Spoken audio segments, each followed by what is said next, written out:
తెలంగాణ రాష్ట్ర వ్యాప్తంగా రైతు భరోసా ఉత్సవాలు జరుగుతున్నాయి. హైదరాబాద్ సచివాలయం ఎదురుగా జరుగుతున్న రైతు నేస్తం కార్యక్రమంలో సీఎం రేవంత్ రెడ్డి పాల్గొన్నారు. అలాగే మంత్రులు కూడా పాల్గొన్నారు. రైతు భరోసా విజయవంతంగా పూర్తి అయిన సందర్భంగా రైతులతో సభ నిర్వహిస్తున్నారు.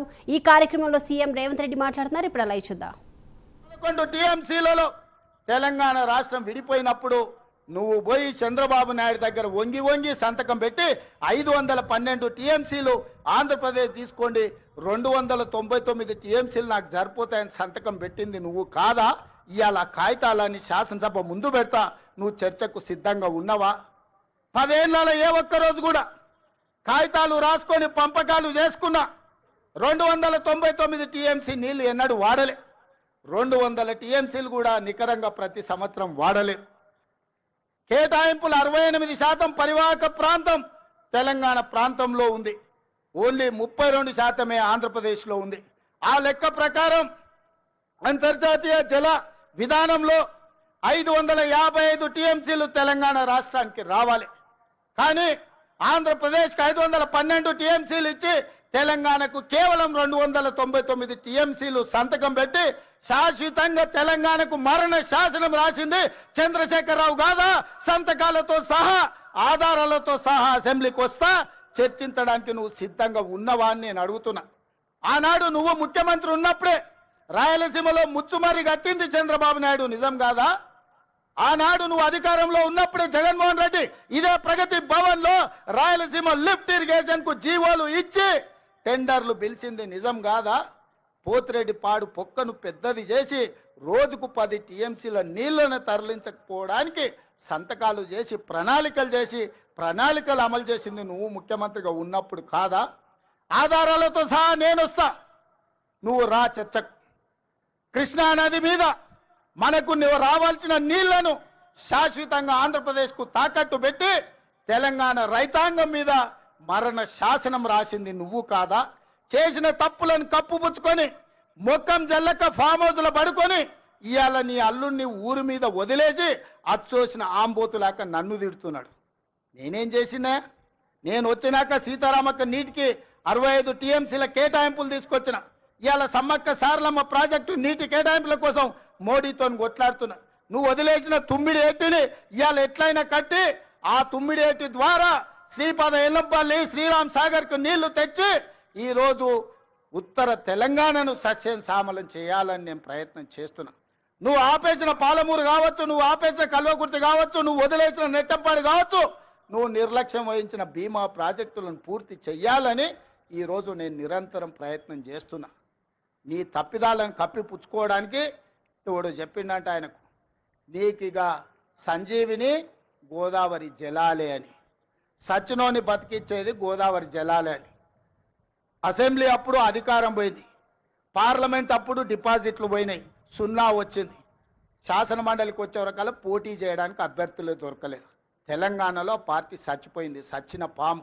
ఆ సచ్చిన పాము ఈరోజు గోదావరి జలాల సెంటిమెంటుతోని ఇవాళ మంటలు పెట్టి తెలంగాణలో పార్టీ మళ్ళీ బతుకుతుందట. ముందుగాల చూసిరానికి అల్లుని పంపించినట్టు ఎట్లున్నదో చూసిరాపో నేను మళ్ళీ వస్తా అని. ఎట్లకెళ్ళి వస్తావు? తెలంగాణ రైతాంగం అంతా ఎడ్డోళ్ళు అనుకుంటున్నావా, గుడ్డోళ్ళు అనుకుంటున్నావా చంద్రశేఖరరావు? అందుకే ఇవాళ తెలంగాణ రైతాంగం పక్షాన నేను ఈరోజు ఆనాటి ముఖ్యమంత్రికి ఈరోజు నేను సవాలు విసురుతున్నా. మీరు స్పీకర్ గారికి లేఖ రాయండి, శాసనసభ సమావేశాలను ఏర్పాటు చేద్దాం. గోదావరి జలాల మీద ఒకరోజు, కృష్ణానది జలాల మీద ఒకరోజు చర్చ పెడదాం. గోదావరి జలాలను తరలించకపోమన్నది ఎవరు? రాయలసీమను రతనాల సీమ చేస్తానది ఎవరు? ఈ రోజు సంపూర్ణంగా చర్చలు చేద్దాం. నేను తప్పు చేసినట్టు ఒక్క కాగితం చూపించినా, నేను మా ఉత్తమ్ కుమార్ రెడ్డి గారు ఆంధ్రప్రదేశ్ ప్రణాళికలు రచించినప్పుడే కేంద్ర ప్రభుత్వానికి ఫిర్యాదు చేసినాం, కేంద్ర ప్రభుత్వానికి చెప్పొచ్చినాం గట్టిగా. మీరు వాళ్ళకు సహకరిస్తే సుప్రీంకోర్టులో కలుసుకుందాం, మీ సంగతి వాళ్ళ సంగతి అక్కడ తేలుస్తామని చెప్పొచ్చింది మేము. మా చిత్తశుద్ధిని నువ్వా ప్రశ్నించేది? 10 ఏళ్ళు ఈ రాష్ట్రాన్ని దోసుకొని తెలంగాణను ఎడారిగా మార్చి ప్రాజెక్టులన్నిటిని పడావు పెట్టి ఈ రోజు నువ్వు ఫామ్ హౌస్లో పడుకున్న నువ్వు ఈ ప్రజా ప్రభుత్వాన్ని నిందిస్తావా? అందుకే మిత్రులారా, మళ్ళొక్కసారి చెప్తున్నా మీడియా మిత్రుల ద్వారా చంద్రశేఖరరావు గారికి నేను సూటిగా సవాలు విసురుతున్నా. గోదావరి బంకంచెర్ల మీద పూర్తి స్థాయిలో చర్చ చేద్దాం. మీరు స్పీకర్ గారికి లేఖ రాయండి.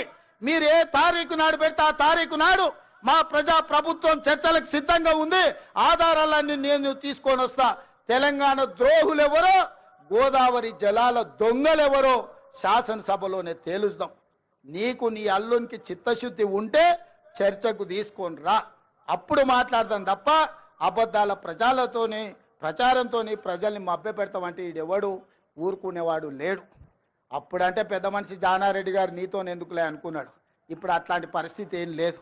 రా, వస్తే చెప్తా శాసనసభలో నీ సంగతి. అందుకే మిత్రులారా, ఇవాళ నేను ఒక్కటే మాట చెప్పదలుచుకున్నా. వ్యవసాయం దండగ కాదు, వ్యవసాయం పండుగ. రైతు రాజును చేయడమే మా లక్ష్యం. ఈ రైతుల కోసం ఎంత దాకైనా ఎవరితోనైనా కొట్లాడతాం. ఈ తెలంగాణ రైతాంగానికి వ్యవసాయాన్ని లాభసాటిగా చేసే వరకు మా ప్రభుత్వం అండగా నిలబడుతుంది. ఈ రైతాంగ ఆశీర్వాదం ఉన్నోడే రాజు అవుతాడు. ఈ రైతులు తిరస్కరించినోడు ఎవడైనా రావణుడు అవుతాడు. అందుకే రావణాసురుడు అయిపోయి ఫామ్ హౌస్ లో నిద్రపోతున్నాడు. ఇవాళ రైతును రాజు చేసే ప్రభుత్వం ఈ వేదిక మీద ఉన్నది. ఇంత మంచి కార్యక్రమాన్ని ఏర్పాటు చేసి తెలంగాణ రైతాంగంతో మాట్లాడడానికి అవకాశం కల్పించిన వ్యవసాయ శాఖ, ఆర్థిక శాఖకు మనస్ఫూర్తిగా కృతజ్ఞతలు తెలియజేస్తూ, నెక్స్ట్ ఈ అసైన్మెంట్ కంప్లీట్ అయింది. బట్టి గారు ఏదో విరామం తీసుకుందాం అనుకుంటున్నట్టున్నాడు. బట్టి గారికి విరామం లేదు. రాజీవ్ యువ వికాసం వారు ప్రకటించారు. రాబోయే రోజుల్లో రాజీవ్ యువ వికాసమే మన ఛాలెంజ్. నెక్స్ట్ రాజీవ్ యువ వికాసాన్ని ముందుకు నడిపించి యువకులను ఆదుకునే ప్రణాళికలు సిద్ధం చేసుకొని మీ ముందుకు వస్తాం. మీ ఆశీర్వాదం పొందుతాం. ఇంతకు ముందే నేను గాంధీ భవన్లో ఒక మాట చెప్పిన. 94 నుంచి 2004 2 సార్లు టీడీపీ అధికారంలో ఉంది. 2004 నుంచి 2014 వరకు కాంగ్రెస్ పార్టీ 2 సార్లు అధికారంలో ఉంది. 2004 నుంచి 2023 వరకు 2 సార్లు టీఆర్ఎస్ అధికారంలో ఉంది. 2023 నుంచి 2033 వరకు 2 సార్లు మనమే అధికారంలో ఉంటాం. ఈ 10 ఏళ్ళు వ్యవసాయాన్ని పండుగ చేస్తాం. మీరు అండగా ఉండాలి, ఆశీర్వదించాలి. మిమ్మల్ని అందరినీ గుండెల్లో పెట్టి చూసుకునే బాధ్యత కాంగ్రెస్ పార్టీ సోనియమ్మ తీసుకుంటుందని తెలియజేస్తూ మీ అందరి దగ్గర సెలవు తీసుకుంటున్న మిత్రులారా.